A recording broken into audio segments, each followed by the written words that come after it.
This is Haide Wall Giesbrecht of Encouragement Along the Journey.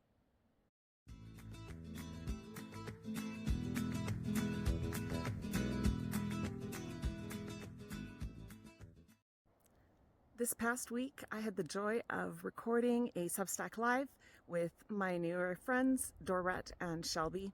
And it was so great. We had really been looking forward to it, and we had a great topic. And I think the conversation was really rich and wonderful. Unfortunately, Shelby experienced technical difficulties, and we all know what that feels like. It's so frustrating. It leaves us feeling like we're somewhat disconnected, and it makes it hard to feel like things flow. I still think that this conversation was a beautiful conversation. Shelby, when she was able to connect and add to the conversation, always has such wisdom and such depth to add. So I would love for you to take a listen and acknowledge that technical difficulties happen. We all know what it's like. We all know how frustrating it can be. And yet, even in the unplanned, sometimes there can be wonderful moments of grace and wisdom. Enjoy. Oh, wonderful. Welcome, Tracy. Welcome, I think Simone is what I'm going to guess. Anthony, Happy Kids Uganda, Fractals of Gaia. Lots of people joining. Thank you, everyone. Hi, Bev. So I think we will get started. We are really excited about today's conversation. And so I think we'll start with just some introductions.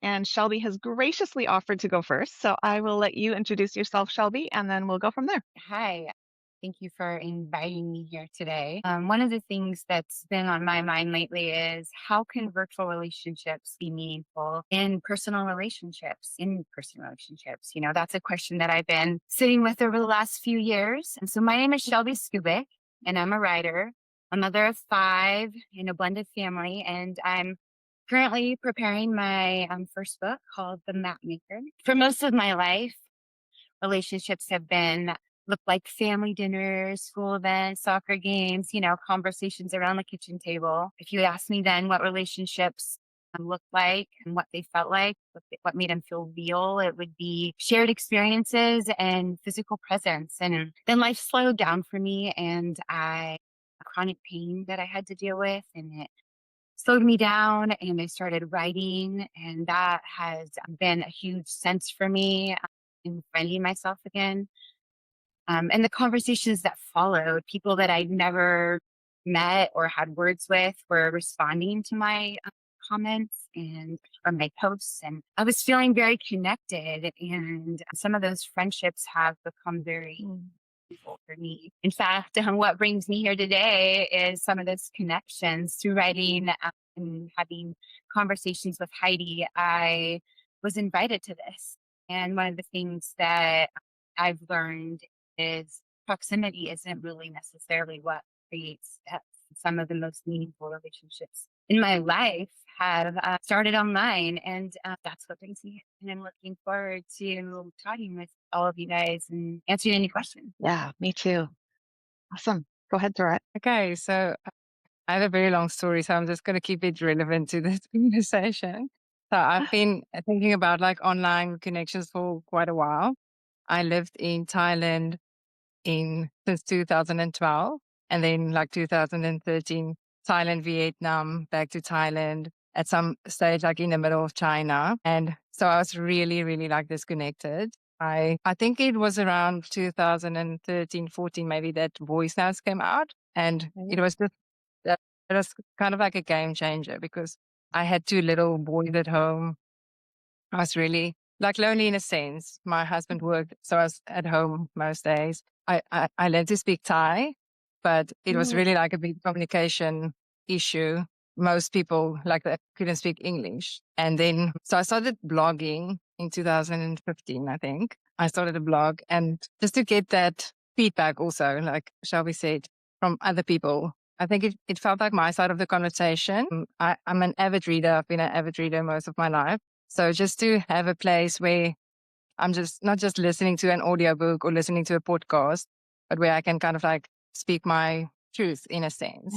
Yeah. So I blogged for a couple of years, and then when I came back from China, another long story, but so that was in 2000. We were in China when COVID broke out in China, and then Wow. like yeah, so we just came to South Africa on a holiday, technically. So I've moved like 5 times internationally with just a suitcase full of my belongings. And so I had to start over from scratch again. And then my now ex-husband went back to China, where he's still living as far as I know. And yeah, so it was really hard. Amongst other things, he deleted all my writing, like my blog.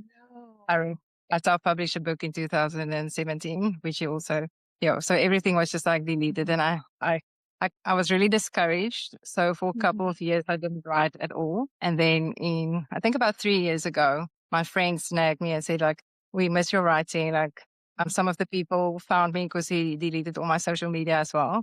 So some of the people who were following me before found me online again and just asked me to write again. So I started writing about 3 years ago. I didn't want to go through all the effort of writing a blog again. So I started a Substack, which I'm really grateful for because it gave that feeling in the beginning, especially, but even with the notes and everything now, it gave me the feeling of like blogging in like 10 years ago. Everyone interactive and like commenting on each other's posts. And yeah. So I really had a desire for, especially like a writing community, because I don't know anyone in real life, or I didn't until like 2 weeks ago, know anyone in real life who were actual writers. So I just really had this desire to connect with other people, similar interests. I read, because I'm reading quite a lot. I'm learning a lot about neurodiversity, narcissism, got that degree. And I had wanted to share kind of like my knowledge with from a peer kind of like relationship. I work as a physical therapist and you're a mom, and so in most of my relationships, I'm kind of like the mentor or the teacher. The giver, basically. Yeah. So I've worked as a teacher as well in Asia and in South Africa. So I also have a heart for teaching, and that's, I think, where writing just came in. And it was such a lovely surprise because if I feel really passionate about something, it comes out as poetry, apparently. So, and to just like engage with other poets and, and have them like engage with my writing as well. It's been such a treat. Substack was a lifesaver in the sense of like just a part of, I have a very full life. I work with people all day. Just today I saw many patients, but just to have like-minded people. And I think I connected with both of you in that sense. And it's just been so wonderful to connect online. Yeah, thank you. Well, and it's interesting because as I was thinking about today, and I was like, well, actually, before I introduce myself, I actually want to say something about each of you because I think when I joined Substack, like end of November of 2025, you were two of my first connections.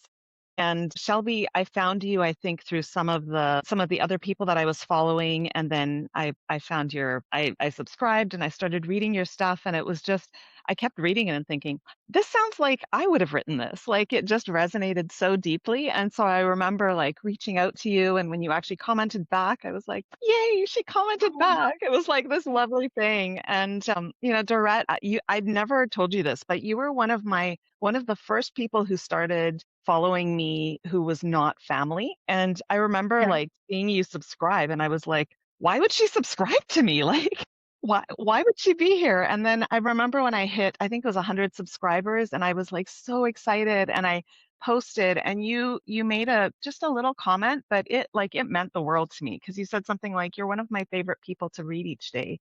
And I was like, what? Like, wow. And it was really lovely. And so from those early days, I always had this idea that it would be really cool for the three of us to meet together and talk. And so I'm thrilled that this is actually happening. So my name's Haide Wall Giesbrecht. I also fill many roles. Many of them I would describe as helping roles. I'm a mom to 4 now young adult kids, but they all still live in my house. They're all neurodivergent. We have a bonus child who also lives with us, and I work in my paid work as a psychotherapist. And then in my regular life, I I have lots of rich relationships, and I think relationships has definitely become a key word for me over the last decade of just recognizing how meaningful relationships are to me in all their various forms. And so that was kind of my thought for bringing the three of us together, because I knew that we had connected in various ways. And with both of you, the connection felt really genuine. And so I was like, I wonder what it would be like just to kind of like get together and talk about it. So that's why we're here today. And I'm so thankful that you both said yes to being here. So thank you. Thank Yeah. you, Heidi, for having us. Really, it's an honor to be in this group of women with the both of you guys. And I joined Substack around November as well. So I think Oh, hit it off, you know?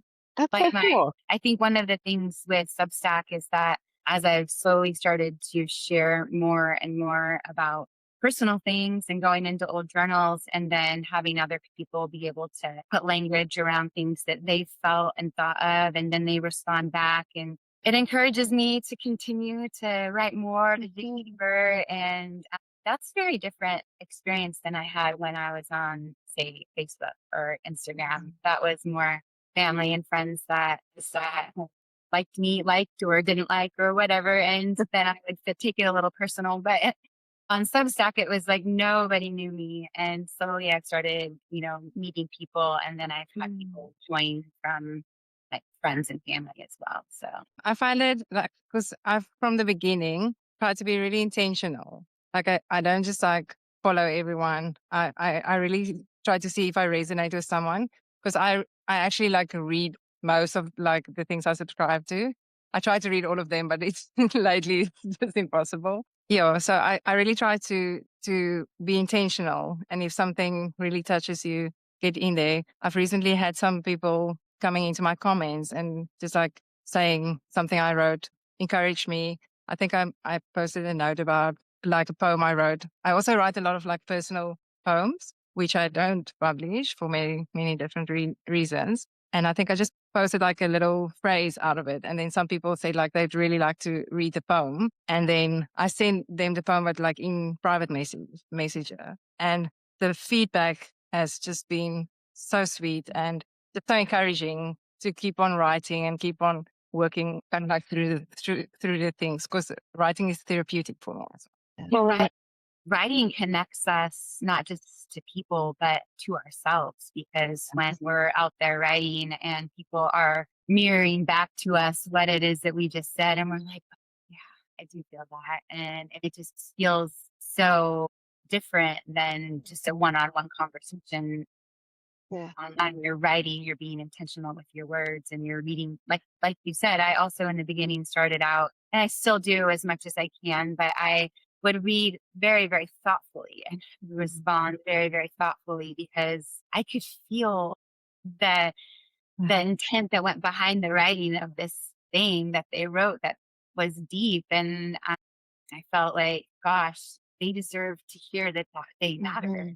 I feel like that's a lot of the people that I've connected with are people that are sharing parts of themselves that they've never shared. And they're like, oh my gosh, I can't believe I'm saying that. Then, the next thing we know, we're having like a really great conversation. Yeah.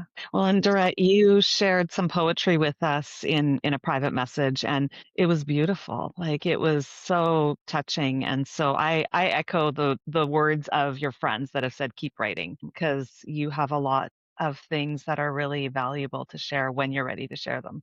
I know for me it was kind of a weird, I don't know, weird in a good way experience being on Substack, because I ended up, when I started, I imported my the people who followed my blog, and it was very little. Like there weren't a lot of people following me. It was hard to find me. It wasn't an easy to search thing, but I imported all of those people, and some of them were clients, and I was fine with that. I also invited a number of friends to like follow me. So I had like friends, family, clients. And then, of course, being on Substack, you start adding people that you don't know, which was really cool. But at some point, I remember thinking, this is a really different space for me, because one of my deep values is around authenticity, and just that thing of, wherever you meet me, you're going to meet the real me. You're not going to meet a polished version of me or a different version of me. And I mean, obviously, I don't share everything with everybody, but I find with Substack, I'm sharing a lot more with everyone than I generally would. And so it's opened up this space, and it's like, okay, but it is actually really authentic in terms of who I am and how I function. And I mean, my clients actually know a lot about me. I've kind of had to figure out what that looks like in a client space. Like, my sessions are not about me, they're about my client. But, there some people have very rigid rules around, if a client says, like, "Do you have kids?" The question is, "Oh, well, tell me about why that matters to you." And I've always been like, yeah, I have kids. I have 4. They're, whatever. Substack has been kind of interesting around that authenticity piece. And you touched on that, Shelby, like sharing. I think you both did actually, just like sharing out of the reality of your life. And I think there's something that happens when people read that it often resonates really deeply.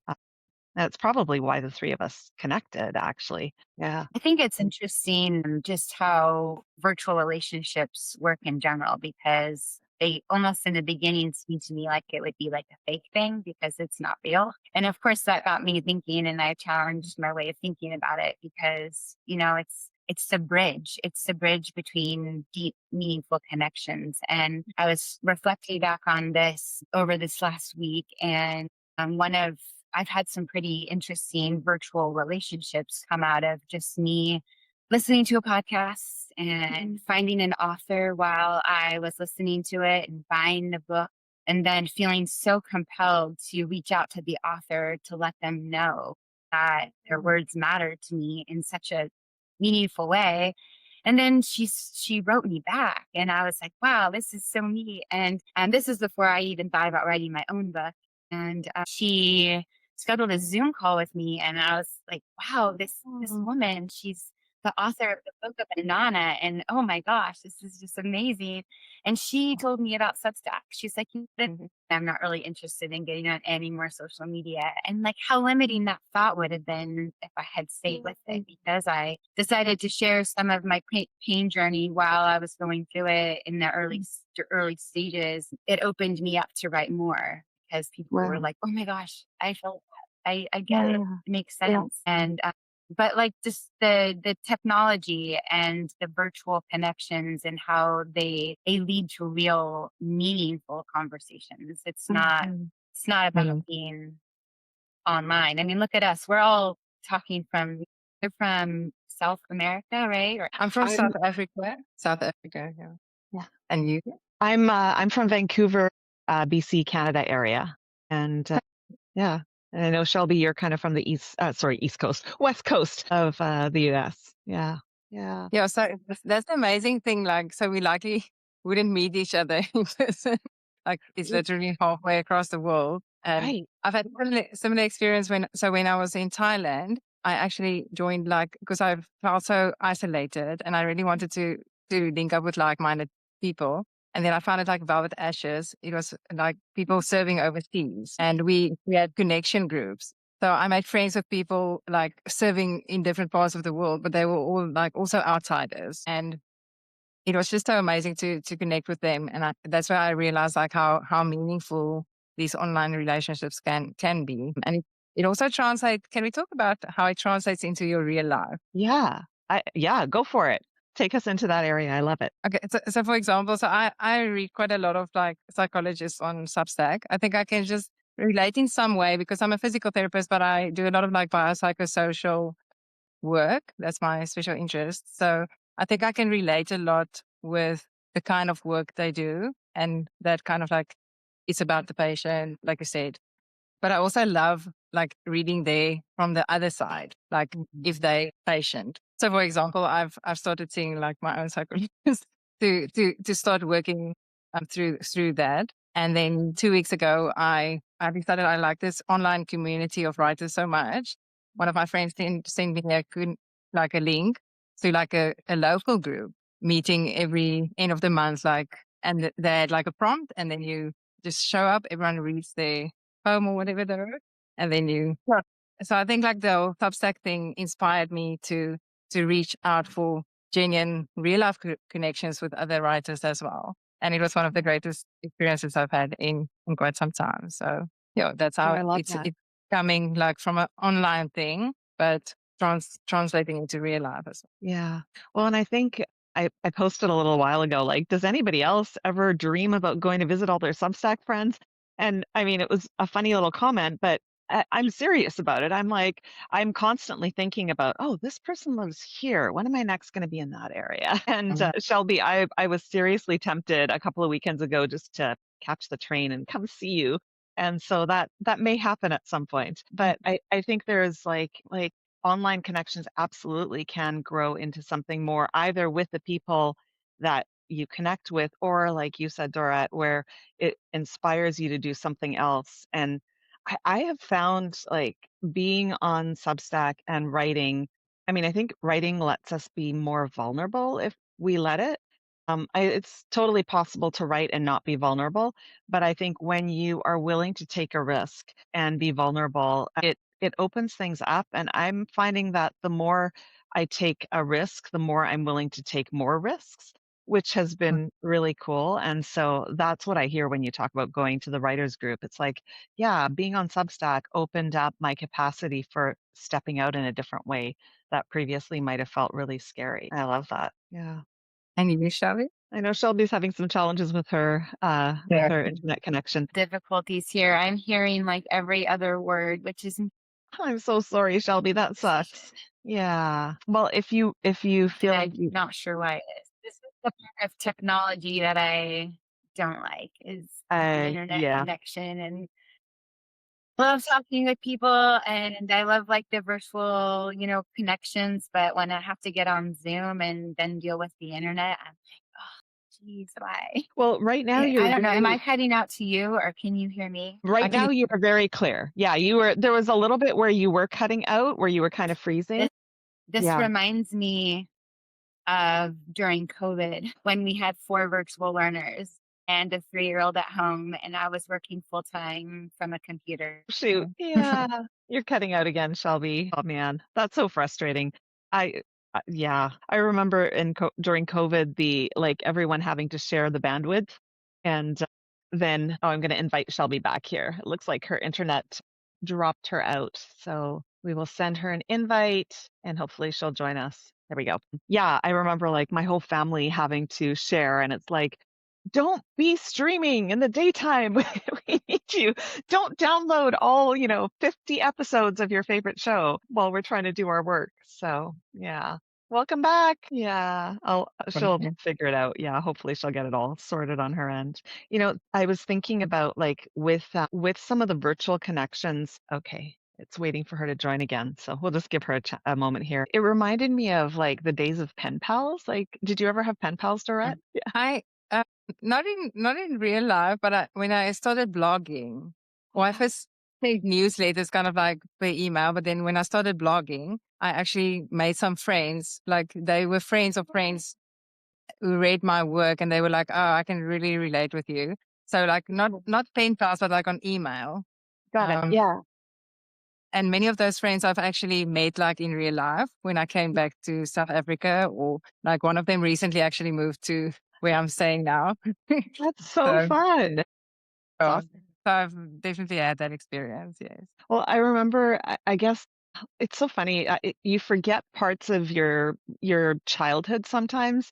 And I had forgotten how much I really enjoyed writing as a kid until now that I've been kind of going back to writing. It's like, oh, I actually really enjoyed it as a kid. And so I had pen pals, like many pen pals. I think at one point I had like 5 people from different places in the world that I'd never met and I never actually did meet until I had done my counseling training and I was working in an internship. And there were 3 of us students that were in this practice together. And one of the other students said, "Was this your maiden name?" And I said, "Yeah." And she said, "Did you ever live in Mexico?" And I said, "Yeah." And she says, "Oh, I think we were pen pals." And I'm thinking, I don't recognize your name. And then she said what her name was as a child because she had changed the name that she went by. And I was like this immediate, what? And so here we were. She had lived in one part of Mexico. I lived in a different part of Mexico. We had never met. And yet here both of us were in the same community in Canada, both trained as Okay. therapists and Wow. working at the same internship site. It was super fascinating. I know, right? So it's one of those moments of, yeah, an online or virtual connection becoming a personal one. And so now she's actually one of my colleagues that I work with. I know, it's pretty fun. So, I've uh, actually seen some of the authors or some people becoming like pen pals again.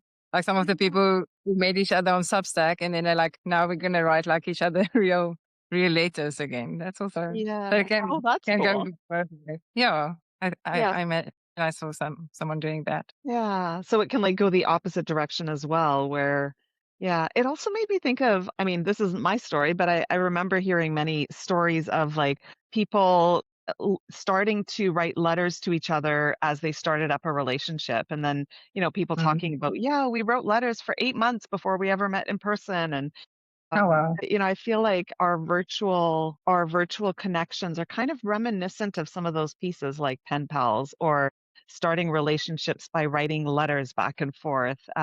It yeah, and that's where I think like the vulnerability that can come with writing can really add Absolutely. dimension, right? Like you can learn a lot about each other. Like I know with both of you, like I've shared some stuff with you guys that, we've talked Mm. about in writing and some of it hasn't been publicly shared, right? So, yeah. Welcome back, Shelby. I'm so sorry. It's been so frustrating. Shelby, did you have a pen pal when you were little?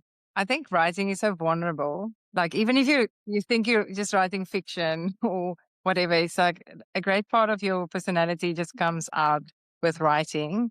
And I think if also as a reader, if you're open, if you like really not just reading to see what you can comment or share, but really like reading.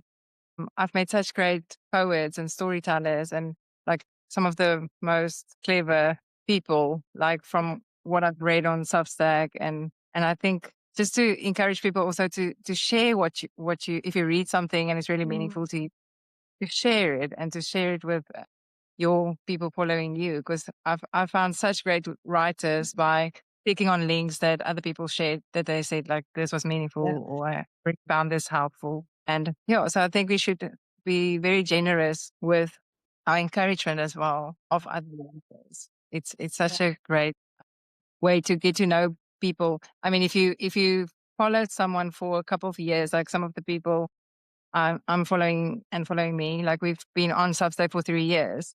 So we've been reading each other's like blogs for quite some time. And like it really feels like you know them probably better than some people who think they know you in real Yeah. anything. So that's really special. And Yeah. but how do you discern like what do you publish online and what do you kind of like private or write more private? Yeah, I feel like that's like an evolving question for me. It's interesting because when I joined Substack, I was working with some business coaches, and my goal the summer that I worked with them was to get my website up because after decades of practice, I didn't have a website. And I was like, I should probably have a website. And so one of them in particular, I'm doing a Substack live with her coming up, I think at the end of the month. But she really encouraged me. She was like, look, I've been reading some of the stuff you're writing and you need to be on Substack. And she kept pushing me to do it. And I was like, I don't want another platform. I don't want to do another thing. But then I was like, okay, whatever, I'll give it a shot. And I'd say within the first week, it might have even been you. I don't know. Somebody posted something and the thought just stayed with me. And it was be generous with your likes, comments, and shares. Exactly what you just said. Like when you read something that's meaningful, let the person know that it matters. When you like something, put a heart on it. If you want to share it and share it with a comment if you can. But even if not, just share it. And and I thought, okay, I guess this is what you do on Substack. So that's what I started doing. And I mean, now, like, I'll read something and whatever happens to hit me that day, like, a lot of my notes are, hey, I just read this. This is amazing. I love how they frame this or whatever, just that whole part. But the thing that my coach also encouraged me about was around the area of what you share. And she had looked at kind of my social media and she's like, Heidi, it all looks really good, but like you can let your personality show. It doesn't all have to be clinical and professional. And I was like, what? Because, I thought it had to all be, this is my professional and this is my personal, which is ironic because it's not actually how I work as a human. But she really challenged me, like, share some of the everyday stuff. And so, I'll post like pictures of the walk that I went on, or one of my favorite ones was I don't do mornings well and I don't do Mondays well. And I work early Monday mornings. And so it was one particular Monday morning. I drove all the way out to the office, and I'm a little old school in that I don't like putting my client files online. So my client files are actually hard files. And so I drive to the office, which is like 40 minutes away from where I live, with my briefcase. I open up my briefcase and there's not a single client file in my briefcase. They're all sitting back in my filing cabinet at home. And so my first thought was panic because my memory is terrible. And so I write everything down so that I remember. And my second thought was like, I just started laughing because a huge portion of my practice is neurodivergent folk. And so what do all my people with ADHD struggle with? Executive functioning. And I was like, what a perfect post to show that like I'm human too, right? So I did a little video saying, "Yay, I'm here. It's Monday morning. I'm so proud of myself. I made it to the office." And then I panned down to my, files, and there's I nothing don't there. remember if I don't remember if it was that post, but something that really drew me, I think, to your writing is that you are, I think we had a conversation as well, that you were like the only person. Hello, are you back? Welcome. Okay. And we're just talking about, like what writing, how can I say, like how writing, How we show up. Yeah. how I also how to discern between like what you're writing online and what you're keeping more private. And I think I actually connected with you, Heidi, with one of the posts where you wrote about neurodiversity. It might have been that one. And because I was at a place where I realized like I'm the only person in my household who isn't neurodiverse. So and it's a kind of like I want to say like a lonely place in a sense, because you like I make a lot of effort to understand other people. Like I've literally listened to a PhD seminar like 8 or 9 hours, and at some point I realized I think I'm like the only person, because it was 4 people with ADHD. I thought I'm like literally the only person who listened to this whole thing. Because and just really making like an effort to get to know, or to understand how their brains work. And then I try to find online something where someone explains to like ADHD people how neuronormative brains work. And I think I found like one TED talk with 2 views. So, Mm. yeah. There's I'm trying to remember what the app is. Let me see if I can find it. Sorry, this just totally twigged this thought for me, and of course now I'm not going to be able to find it. I think it's called like Neurotranslator or something like that.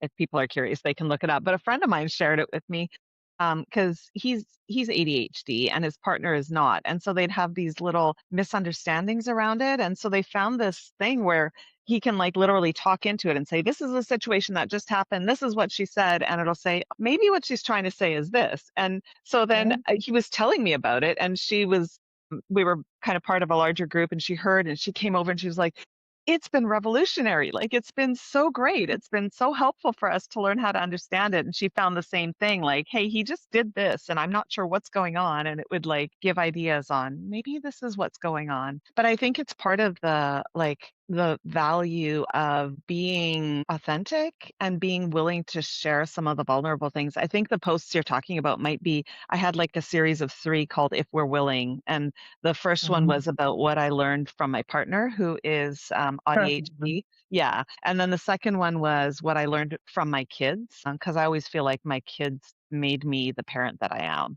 And so if we're willing to learn from our kids, they can help make us amazing parents. But if we think that we're the expert and we're going to come teach them everything, we miss on opportunities, right?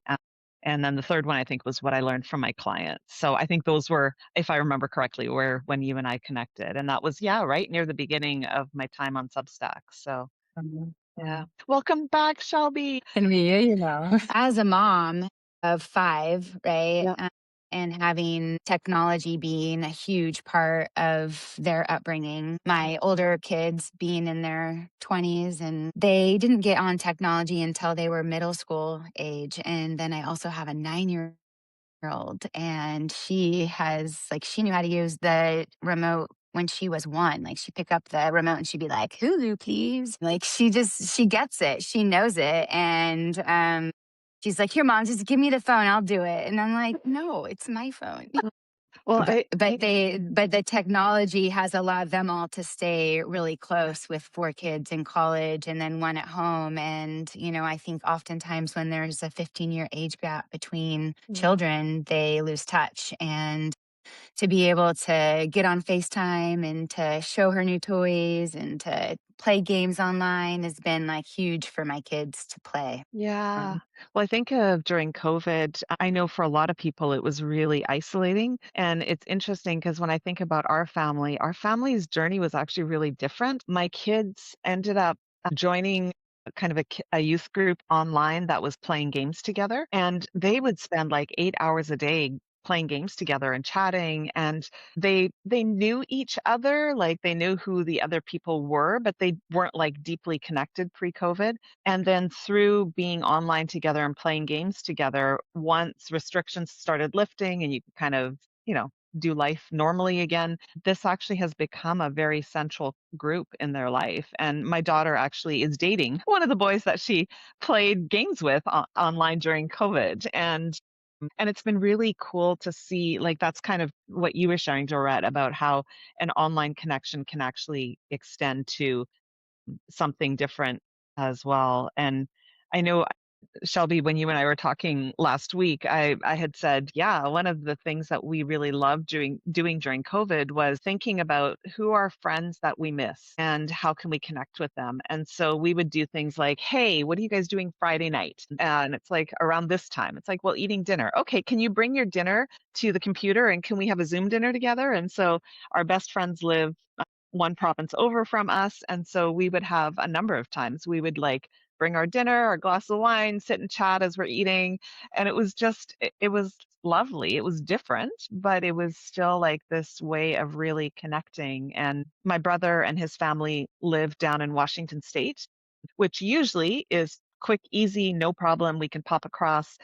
Of course, there was that long season when the border was closed and we couldn't go down and they couldn't come up. And so we did that as well. We had some family Zoom chats where whoever could join was invited, or, dinners with my husband and I and my brother and sister-in-law. And yeah, so I think you can get really creative around online connections, and I'm curious for both of you, like, are there some things that either you've done that feel like creative use of online for relationship building, or are there things you've heard about, or things that you would like to try? Yeah. Okay. So I've actually, because I live in South Africa, and at some point, like a lot of South Africans immigrated overseas. So like some of my closest friends live in England, Australia, like all over the world. And because I lived all over the world, so I had to really like use online, like I shared previously when I was in China, for example. I had no access. I think for 6 months, I didn't even see another like woman who looks like me.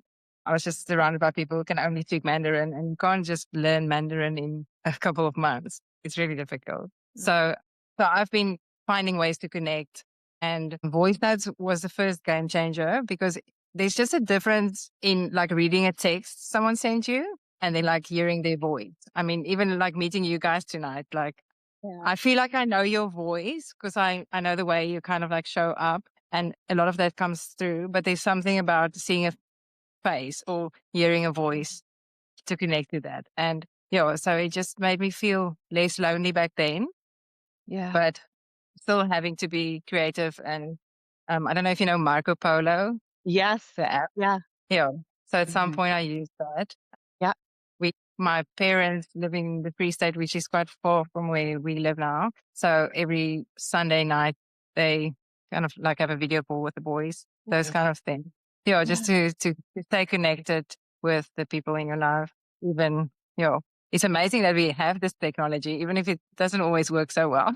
Right. But Yeah, but It, it's in real time and we're sitting across the world. Yeah. yeah, it's awesome. That reminds me of my time when I broke my ankle and finding myself in a complete like state of stillness. I couldn't really get off the couch, and all the freedoms that I used to have to go out and meet people and do coffee and happy hours and all of those fun things, they were like removed from me. And to keep myself from going crazy, I joined online groups of things that were interesting to me. Like I joined a women's hiking group that was in the Northwest, and I lived vicariously through their hikes, and I got very excited about someday being able to do that. So it kept me excited, right? And then the other thing I did was I found a book that I wanted to read, and I put it out there on social media, and I invited 10 women to join me and read the book. It was called Cassandra Speaks. So it was a very deep book. And then I invited them all over to my house, and we had a book study. And so I had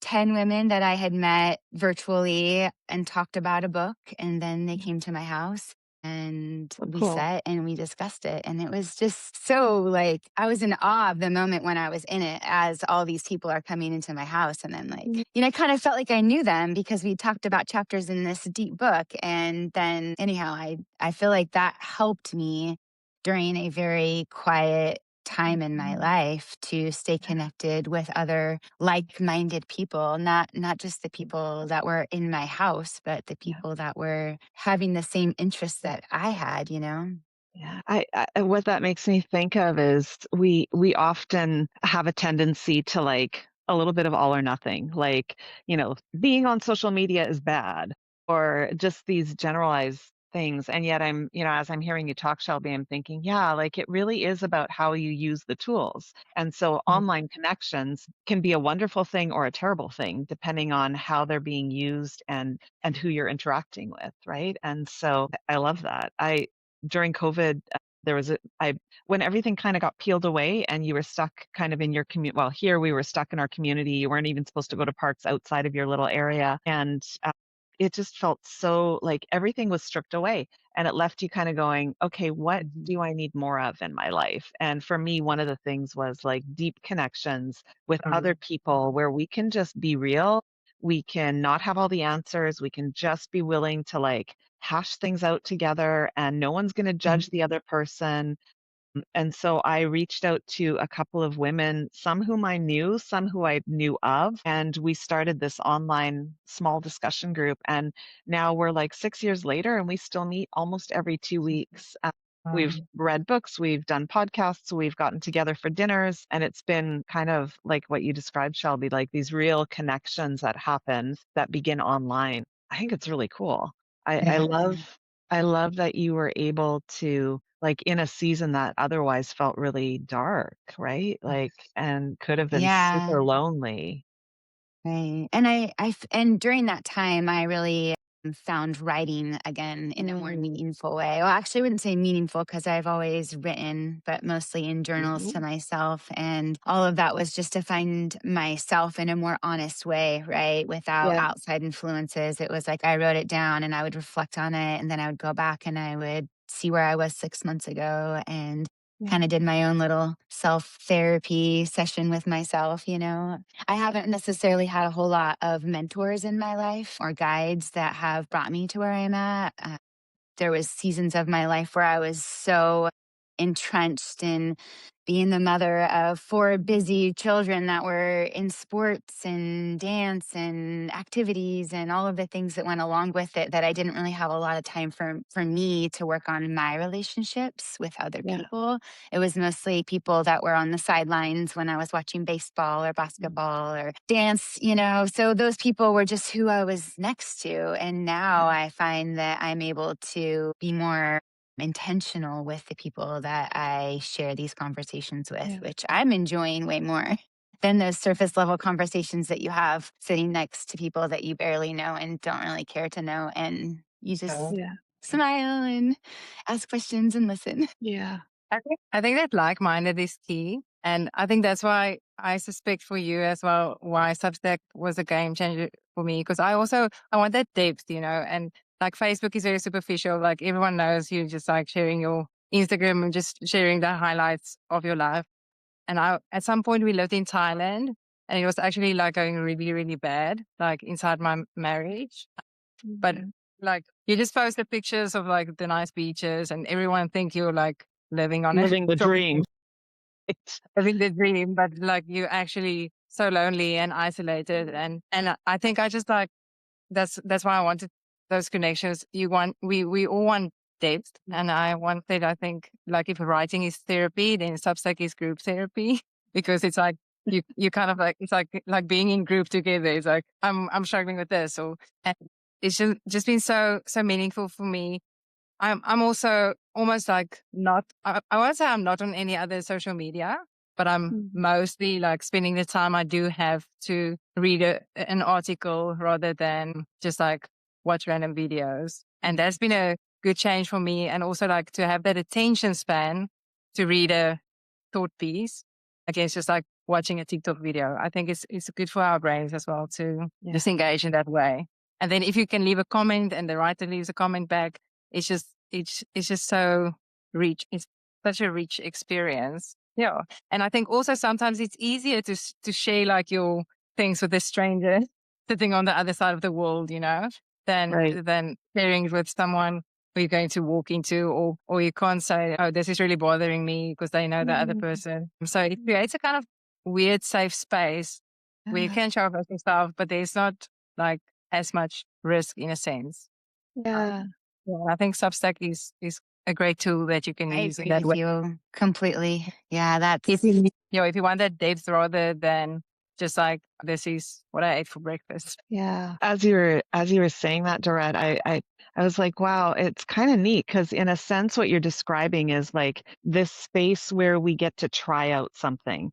And like I think change, we sometimes think of change as like this drastic thing that we do. And like New Year's resolutions are always a great example, right? People set these lofty New Year's resolutions, and by day 7, most of them are out the window. But I think change really is about like trying something, seeing how it goes, and then slowly allowing it to become more comfortable and more natural. And so, as you were talking about that, I'm like, oh, you're like describing this space where we can try something out. We can post a thought and like take the risk. And a lot of times, I think we're talking about overthinking ahead of time. Like the overthinking or the thoughts in our head are way more significant than anything anybody actually thinks. And so sometimes just like putting that thought out there and like, oh wow, like the world didn't explode when I said that. In fact, people went, oh, thank you for sharing that. That was really meaningful. It allows us to test things out in a way that maybe feels a little less immediate than,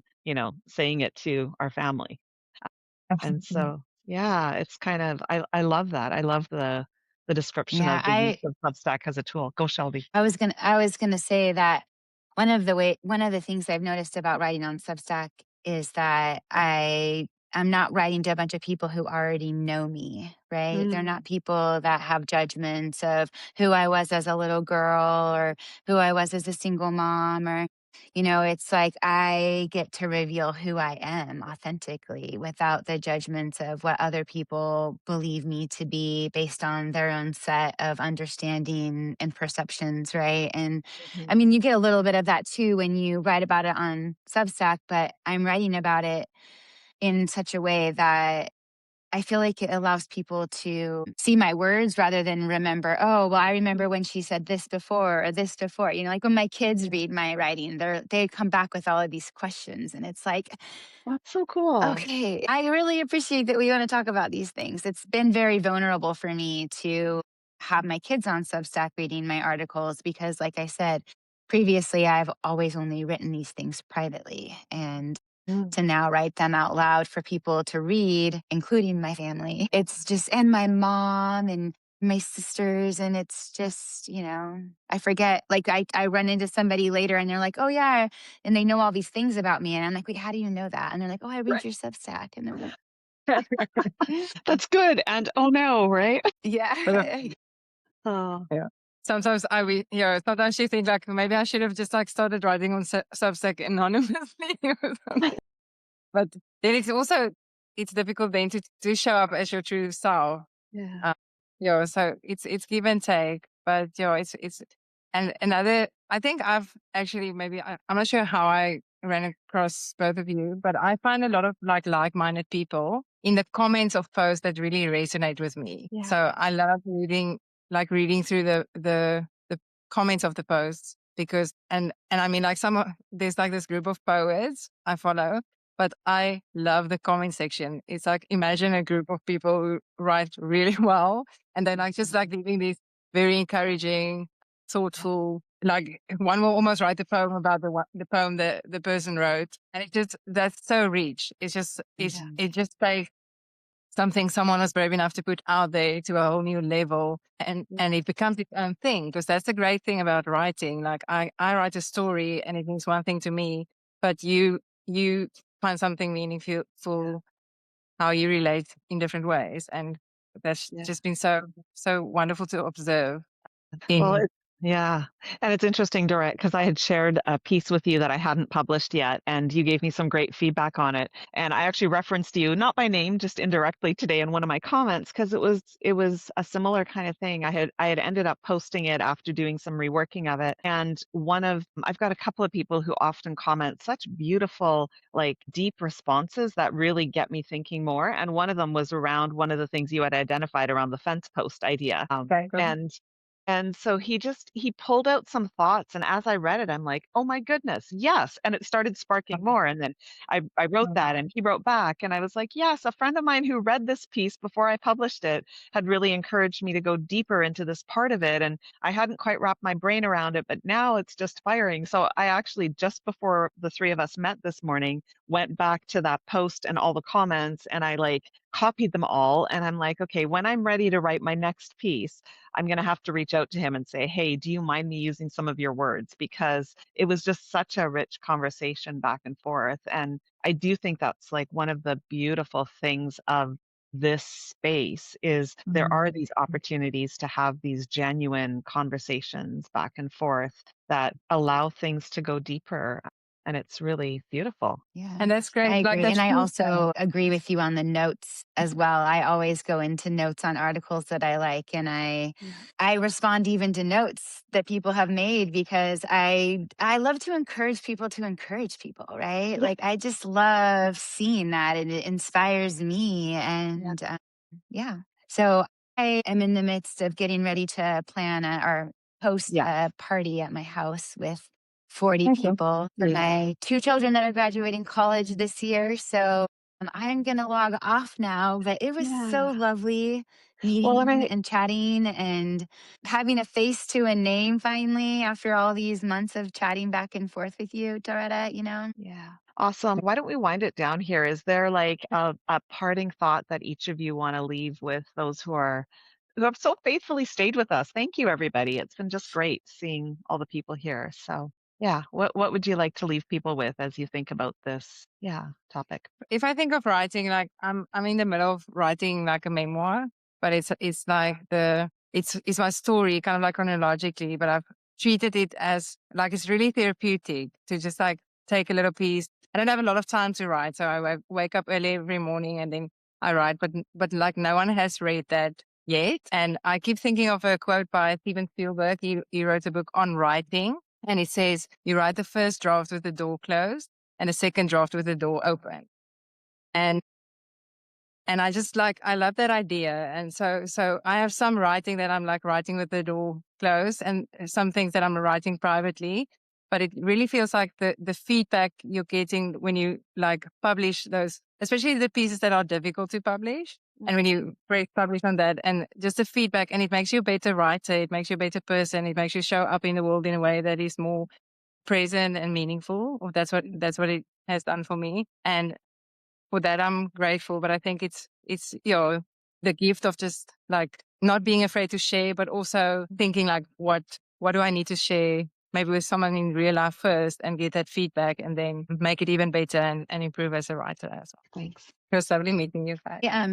I started out the conversation today with how can a virtual relationship be as meaningful as an in-person relationship? And so I wanted to just say what my thoughts were on that for myself. Yeah. And it's not really a question as to whether or not a relationship is virtual or in person. It's really about who I am becoming because of the relationship. And so that's really what I've taken from all of this thought around virtual relationships and meaningful relationships. And really it's how they mirror back to me and how I show up because of the relationship that we're entertaining and growing in, right? Yeah, well, that's beautiful. Thank you. Yeah, and I think for me, the thought that's been resonating for me today is around risk. It feels risky sometimes to like really show who you are because I think it's not uncommon for people to be scared of being judged. And so I just am finding that the more we're willing to risk and just